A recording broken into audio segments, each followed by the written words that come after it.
किरकोळ कारणावरून गगनबावडा तालुक्यातील असळजपैकी नाळेवाडी इथं 23 फेब्रुवारी 2018 मध्ये 2 गटात मारामारी आणि सशस्त्र हल्ल्याची घटना घडली होती।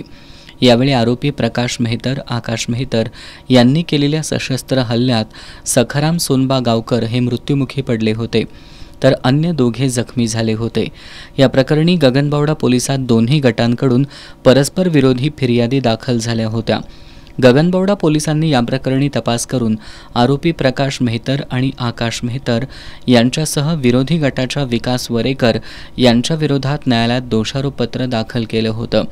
आज या प्रकरणी प्रमुख जिल्हा आणि सत्र न्यायाधीश कविता अग्रवाल यांनी सखाराम गावकर यांच्या खून प्रकरणी आरोपी प्रकाश मेहतर याला 10 वर्ष सक्त मजुरी तर आकाश मेहतर याला 6 वर्ष सक्त मजुरीची शिक्षा सुनावली आहे, अशी माहिती सरकारी वकील S.S. इंगळे यांनी दिली आहे। गगनबावडा येथे तारीख 23/2/2018 रोजी प्रदीप कृष्णा खेडकर आणि आकाश प्रकाश मेहतर यांच्यामध्ये शिवज्योत नेण्यावरून भांडण झालं होतं।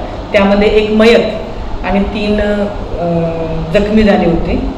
याचा आज प्रिन्सिपल डिस्ट्रिक्ट जज कोल्हापूर माननीय कविता अग्रवाल मॅडम जी यांनी निकाल दिलेला आहे आणि यामध्ये 304B प्रमाणे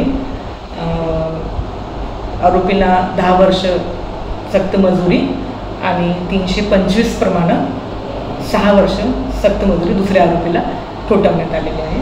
त्याबरोबर दंड 3000 आणि 2000 असा प्रत्येकी देण्यात आलेला आहे। दरम्यान या प्रकरणी प्रकाश मेहतर यांनी दिलेल्या फिर्यादीवरून 10 जणांवर गुन्हा दाखल झाला होता। यापैकी सखाराम गावकर यांचा मृत्यू झालाय, तर बापू डाकवे यांची निर्दोष मुक्तता करण्यात आली असून इतरांना 6 महिने साधी कैद आणि 2000 रुपये दंडाची शिक्षा सुनावण्यात आली आहे। या खटल्यात सरकार पक्षाच्या वतीनं ॲडव्होकेट S.S. तांबेकर यांनी काम पाहिलं।